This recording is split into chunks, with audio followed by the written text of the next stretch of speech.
Last एक week काफ़ी brutal week था। ऐसा मैं क्यों कह रहा हूँ? ऐसा मैं इसलिए कह रहा हूँ क्योंकि बहुत सारे स्टॉक जो स्ट्रांग भी थे वो भी नीचे गए हैं। मैं जब स्टॉक को स्कैन कर रहा था तो मैंने यही कॉमनली गौर किया है कि निफ्टी, जो कि आपको क्लियरली दिखा होगा कि निफ्टी फिर भी बेहतर स्ट्रेंथ होल्ड किया in comparison to mid cap and small cap. अभी तक पिछले कुछ वीक तक निफ्टी गिर रही थी, लार्ज कैप गिर रहे थे, बट मिड कैप और स्मॉल कैप उतना ज़्यादा नहीं गिर रहे थे, वो होल्ड कर रहे थे। लेकिन अब जो हो रहा है, अब ये हो रहा है कि स्मॉल कैप और मिड कैप भी बहुत बुरी तरीके से गिर रहे हैं। और अगर आप देखिएगा तो आउट परफॉर्मेंस जो है वो लार्ज कैप का ज़्यादा हो गया है in comparison to mid cap और स्मॉल कैप। हमने एक वीडियो बनाया सेबी के रूल को चेंज को लेके, एक दिन पहले पोस्ट हुआ होगा, आप जाके देखिएगा। अब लार्ज कैप का डेफिनेशन बदल गया है, मिड कैप का डेफिनेशन बदल गया है, स्मॉल कैप का डेफिनेशन बदल गया है। अगर आपने नहीं देखा है तो जाके देख लीजिएगा, आपको समझ में आएगा क्या क्या बदला है, नहीं बदला है। उसमें मैंने डिटेल में डिस्कस किया। लास्ट एक वीक में बहुत सारे स्टॉप लॉस वेट हुए होंगे बहुत लोगों के। हमारे ऑन माई पर्सनल, जो मेरी पर्सनल पोर्टफोलियो है उसका क्या हुआ है उसको भी बात मैं एंडिंग में करूँगा। तो मैं हमेशा कहता हूँ कि आपको ये समझना पड़ेगा कि मार्केट्स कैसे हालत में चल रहा है।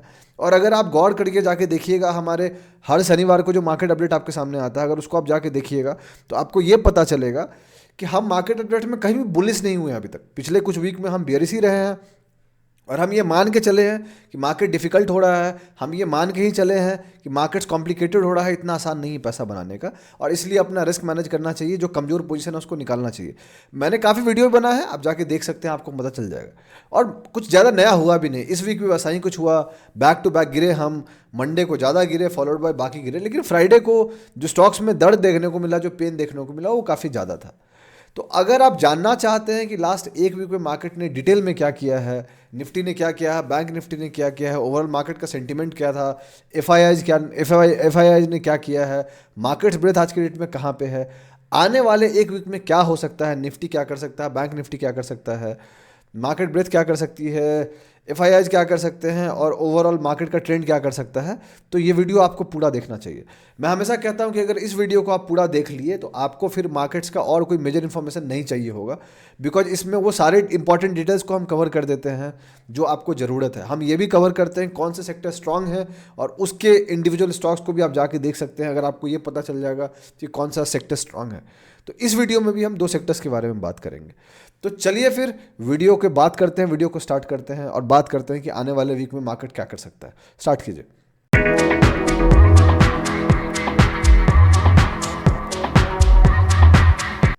कैसे हैं आप लोग? मेरा नाम ब्रजभूषण है और मैं आप लोगों का स्वागत करता हूं आप लोग के अपने चैनल पे, जिसका नाम है trade with Bhushan.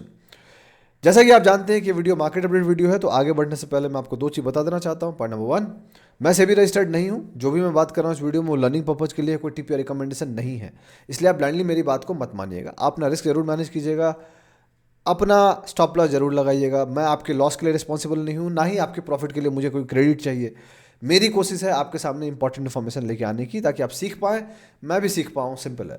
Point number two, आपको कोई फाइनेंशियल डिसीजन लेना है उसके लिए अपने फाइनेंशियल एडवाइजर को जरूर डिस्कस करें, बिकॉज वो सही लोग होंगे आपको एडवाइस करने वाले।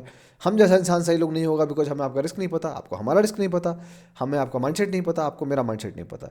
ठीक है, अब बात करते हैं कि लास्ट एक वीक में एग्जैक्टली मार्केट्स ने क्या किया है।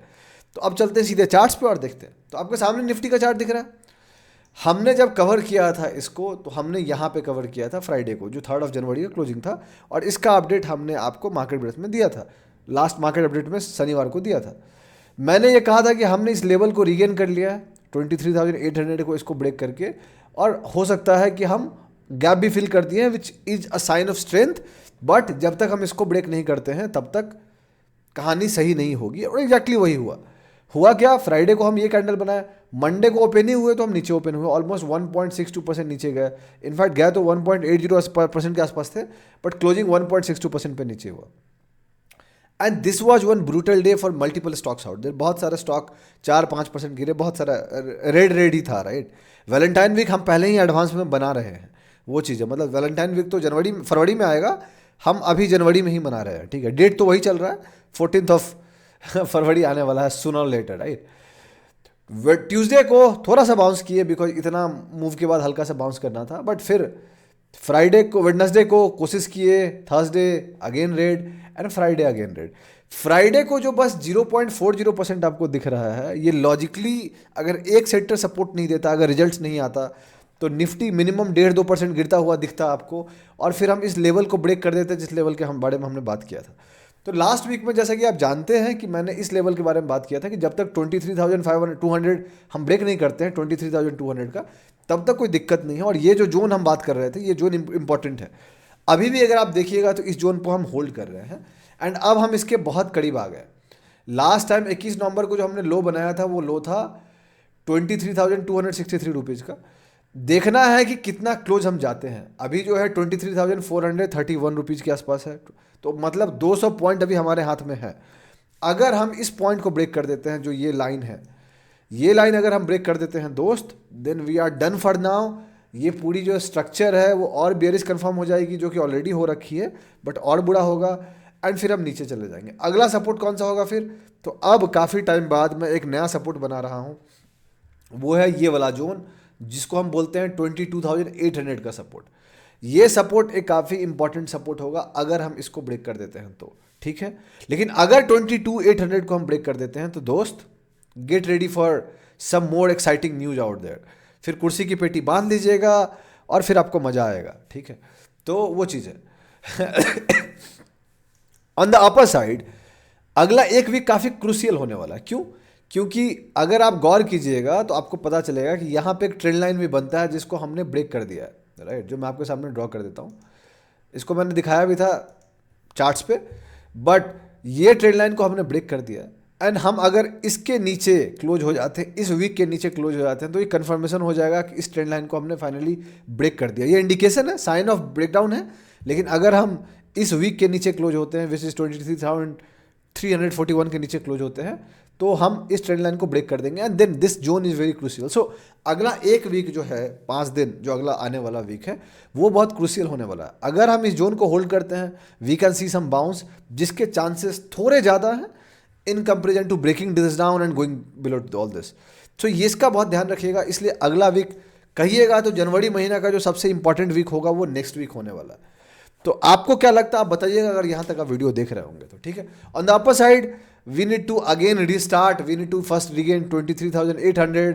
फिर अब ये एरिया भी रेजिस्टेंस के रूप में काम करेगा, विच इज़ 24,220, एंड देन फिर 24,800। तो अब ऊपर जाना इतना आसान नहीं रहा है, ठीक है। ये हो गया आपके निफ्टी की बात। अब बात करते हैं बैंक निफ्टी। तो बैंक निफ्टी बहुत टाइम बाद फाइनली निफ्टी को अंडर परफॉर्म किया, एंड फाइनली उसने जो सपोर्ट के बहुत दिन से साइडवेज जा रहा था, उसने उसको ब्रेक किया। तो अगर आप गौर कीजिएगा तो ये बैंक निफ्टी कांस्टेंट गिर रहा है। ये मंडे था, ट्यूसडे, वेडनेसडे, थर्सडे, फ्राइडे को और बुरा गिरा in comparison to Nifty. Nifty Friday को क्यों होल्ड किया? Just because of IT. All thanks to TCS, all thanks to Infosys, all thanks to LTIMT. तो ये तीनों स्टॉक जो मेजर होल्डिंग रखते हैं कहीं ना कहीं, TCS being the highest, Infosys being the second highest, ये सब काफ़ी ग्रीन में थे और इसीलिए निफ्टी होल्ड किया। और हम डिटेल में बात करेंगे जब हम इंडेक्स के बारे में बात करेंगे, सेक्टर्स के बारे में बात करेंगे। तो बैंक निफ्टी ने फाइनली अपना ये सपोर्ट ब्रेक कर दिया है, जो इसका सपोर्ट जोन था जिसके बारे में हमने डिस्कस किया था 49,700 से लेके 50,400 के बीच में। अब बैंक निफ्टी करंट प्राइस 48,734 है। वापस से ये वाला जो जोन है जो पहले से ड्रॉन था, अगर आप फॉलो करते होंगे तो आपको पता होगा कि यहाँ पे हमने ड्रॉ किया था इसको। ये जोन अब सपोर्ट जोन पे आ गया। अगर हम इसको ब्रेक कर देते हैं, अगर 48,400 को हम ब्रेक कर देते हो, फिर हम नीचे चले जाएंगे, एंड फिर हम आ जाएंगे इस जोन के आसपास, जो कि 4 जून का लो था इलेक्शन के टाइम का, विच विल बी अराउंड 46,000 से लेके 47,000 के बीच में। तो एक नया सपोर्ट मैंने बैंक निफ्टी पे भी ड्रॉ कर दिया, because we are too close. On the upper side अब यही जोन जो सपोर्ट लेवल था, अब ये रेजिस्टेंस के रूप में काम करेगा। तो 50,000 रुपीज़ का एक वापस से रेजिस्टेंस बन जाना है, फॉलोड बाय 51,700 का रेजिस्टेंस। तो ये रहा बैंक निफ्टी की बात। बैंक्स कमज़ोर हो गए हैं, बैंक्स बुरी तरीके से गिर रहे हैं, प्राइवेट बैंक भी बुरी तरीके से गिर रहे हैं, पीएसयू बैंक से बहुत बुरी तरीके से गिर रहे हैं। और अगर उनका आप सेक्टर्स को जाके देखिएगा तो आपको क्लियरली दिखेगा। हमने एक डेडिकेटेड वीडियो बनाया था 1 तारीख को सेक्टर्स को लेके, उसमें हमने लाइन ड्रॉ किया था। आप जाके उस वीडियो को देखिए और देखिए कि कुछ सेक्टर्स जो है उनने अपना लाइन ब्रेक कर दिया है इतनी जल्दी। 10-11 दिन के अंदर ही हमने वो जोन ब्रेक कर दिया है, आपको दिखेगा। अगर आप वो वीडियो देखते हैं तो आप कमेंट सेक्शन में बताइएगा कि आपको कौन कौन सा सेक्टर दिख रहा है। अगर आप सही होंगे, हम आपको कमेंट में रिप्लाई करेंगे कि हाँ आप सही हैं। तो ये रही बैंक निफ्टी की बात। अब आते हैं सेक्टर्स की बात करने। तो दोस्त, मोस्ट ऑफ द सेक्टर्स बुरे तरीके से दिख रहे हैं, लेकिन अभी भी दो सेक्टर है जो मार्केट्स को होल्ड कर रहा है, खासकर एक इंपॉर्टेंट सेक्टर जो निफ्टी को अभी भी रोक रहा है गिरने से। अगर वो सेक्टर होल्ड नहीं करता तो मैंने पहले भी कहा है और अभी भी कह रहा हूँ, फिर निफ्टी और बुरी तरीके से गिरता। वो सेक्टर कौन सा है? अब चलते हैं सेक्टर की बात करने। दो ऐसे सेक्टर्स अभी भी मुझे लगते हैं जो अच्छा होल्ड करेंगे। सबसे पहला है फार्मा। फार्मा के बारे में हमने बात किया है कि फार्मा डिफेंसिव सेक्टर है, स्ट्रांग था और मैंने बोला था रीटेस्ट कर सकता है। हल्का सा कमजोर हुआ इस वीक में, but still strong in comparison to most of the sectors out there. तो pharma still good to go, कोई दिक्कत नहीं है। अपने ट्रेंड लाइन के आसपास वो एक सपोर्ट लेने आया है। क्या वो सपोर्ट लेगा देखते हैं, right? Still in up trend, nothing much to worry. So pharma is a good sector. दूसरा जो सेक्टर है यही सपोर्ट दे रहा है निफ्टी को, उसका नाम है IT. IT has been pretty much strong. अगर आप गौर करोगे सितंबर से अभी तक में जब मार्केट गिरी है, आईटी हैज गॉन अप। अगर आईटी नीचे आता निफ्टी के साथ तो अभी तक निफ्टी मिनिमम 15-16% नीचे हो जाता, जो कि अभी 11% नीचे है अपने टॉप से। So IT has been that sector जो निफ्टी को इकलौते अपने दम पे होल्ड करके रखा है, बहुत ज़्यादा गिरने नहीं दिया है। इमेजिन कीजिए कि अगर आईटी गिरेगा तो क्या होगा, बहुत तकलीफ होगी ना, सबको होगी। लेकिन अभी के लिए आईटी स्ट्रांग है, उसने अपने इस लेवल को क्लियर किया है। रिजल्ट्स अच्छे आए हैं बहुत सारे स्टॉक्स के। टीसीएस का रिजल्ट अच्छा था, इसीलिए मजबूती मिली और 3.44% का कैंडल फ्राइडे को था। इतना मजबूत होने के बाद भी निफ्टी 0.40% पे क्लोज हुआ रेड में, विच मीन्स ओवरऑल मार्केट का प्रेशर ज़्यादा। अब बात करते हैं इंडिया विक्स के बारे में। इंडिया विक्स जो है वो 14.9 पे है, हल्का सा वॉलेटिलिटी बढ़ी है but nothing much to worry. जब तक 17 को हम ब्रेक नहीं करते हैं तब तक कोई दिक्कत नहीं है। ध्यान रखिएगा जो दो सेक्टर्स है आईटी और फार्मा, उसके कुछ स्टॉक्स बहुत अच्छे दिख रहे हैं। आईटी का एक स्टॉक है जिसका नाम एच से चालू होता है, एच, ठीक है? मैं नाम नहीं बताऊंगा, आप बताइएगा कमेंट सेक्शन में। एंडिंग होता है एच पे, एच से चालू होता है और एच पे खत्म होता है, नाम बताइएगा। वो काफ़ी स्ट्रांग दिख रहा है, और भी स्टॉक स्ट्रांग दिख रहे हैं बट मैं एक नाम बता दिया आपको। फार्मा में एक स्टॉक है जिसका नाम डब्ल्यू से चालू होता है, आप ढूंढिए, वो भी अच्छा स्ट्रेंथ शो कर रहा है एंड आपको वो अच्छा दिखेगा, ठीक है? तो ये हो गया। अब बात करते हैं एफआईआई ने क्या किया। गोरे अपने हॉलीडे से वापस आ गए हैं, नए साल का हॉलीडे, और बुरी तरीके से वो बेच रहे हैं। From January 6 to January December 10 constant बेचे हैं। 2500 करोड़, 1491 करोड़, 3362 करोड़, 7170 करोड़, 2254 करोड़, ऑलमोस्ट 17-18 हज़ार करोड़ के आसपास बेचे हैं। और जनवरी महीने का अभी तक हाफ भी नहीं हुआ है और वो लोग 21,357 करोड़ बेच चुके हैं। पूरे दिसंबर महीना में 17,000 करोड़ के आसपास बेचे थे, which means they are much more aggressive. अभी तो पूरी टाइम ही बाकी है, ऑलमोस्ट 15 सेशन बाकी होंगे अभी जनवरी महीने में। ध्यान रखिएगा एक चीज़ का, वो ये है कि ट्रंप साहब 20 जनवरी को ओथ सेरेमनी लेंगे। So he will be back to the office and then will see कि वो क्या करते हैं। अभी तो उनकी बातें कुछ भी चल रही है and he is speaking anything and everything about, कुछ भी बात कर रहे हैं वो, but will see. When it comes to market breadth, as expected nothing much has changed. Market breadth अगर आप गौर कीजिएगा तो 3 जनवरी को शॉर्ट टर्म में 42% था, और मैंने कहा था आपको कि हल्का सा बाउंस किया बट अभी भी डाउन जा सकता है। We are back to 18% oversold zone, we can see some bounce, no surprises, but सवाल है क्या वो बाउंस सस्टेन करेगा। मिड टर्म 50% पे पहुंच गए थे, वापस से 23% पे आ गए हैं। अनदर मिड टर्म 39% पहुंच गए थे, 37% घट के 21% पे आ गए हैं, which is the lowest in this column in last many days. और यहाँ पे हम हार्डली नवंबर में थे, लेकिन जो ये लॉन्ग टर्म का है वी आर 33%। ये बैक टू 2023 हम चले जाते हैं, क्योंकि 2024 में हम इतने नीचे नहीं गए थे 33% के नीचे। तो अगर आप गौर कीजिएगा तो आपको पता चलेगा कि time and again we were above that zone. और ये जुलाई 22 तक आपको दिख रहा है 82%। So we were never below 33%। आज के रेट में हम 33% पहुँच गए हैं एंड प्रोबेबली अगर और करेक्ट करता है तो और नीचे चले जाएंगे, which is not a great sign, which goes without saying कि ओवरऑल मार्केट की जो ट्रेंड है मिड टर्म के लिए वो निगेटिव हो गई है। बिकॉज जो लॉन्ग टर्म मूविंग एवरेज है 200 मूविंग एवरेज, वो 50% से नीचे चला गया। दैट इज़ नॉट ग्रेट, वो बहुत अच्छी बात नहीं है। ये तो हो गया टॉप 500 स्टॉक्स के बारे में। अगर आप पूरे मार्केट पे जाइएगा तो ऑलमोस्ट देयर अराउंड 37-38% के आसपास मार्केट ब्रेथ है लॉन्ग टर्म का, which goes back to 2023 level फरवरी महीना के आसपास। सो हम ऑलमोस्ट 2 साल पहले पहुंच गए हैं मार्केट ब्रेथ के हिसाब से लॉन्ग टर्म में, which means market is not easy. तो ये रही बात अपडेट्स की। कंक्लूजन क्या है? कंक्लूजन बहुत सिंपल है, कमजोर स्टॉक को निकालना है, मजबूत स्टॉक को बेचना है। मैंने क्या किया इस पूरे वीक में? इस पूरे वीक में मैंने एक स्टॉक को ऐड किया था, उसका नाम मैं नहीं बताऊंगा, मतलब नहीं है। और मैंने लाइव इंस्टाग्राम लाइव में मैंने बताया था, मैंने एक स्टॉक ऐड किए थे, उसका रिस्क रिवॉर्ड स्टॉप लॉस मेरा 4% के आसपास है। ऑलमोस्ट फ्राइडे को वो स्टॉप लॉस पहुंच गया है, but I will see on Monday. अगर मंडे को थोड़ा सा बाउंस करता है तो मैं देखूंगा, नहीं बाउंस करता है तो मैं अपना स्टॉप लॉस लेके निकल जाऊंगा। तो मैंने इस पूरे वीक में शॉर्ट टर्म में एक पोजीशन ऐड किया था जिसके बारे में आपको बताया है, और वो अपने स्टॉप लॉस के पास पहुंच गया, ऑल थैंक्स टू फ्राइडे, ठीक है।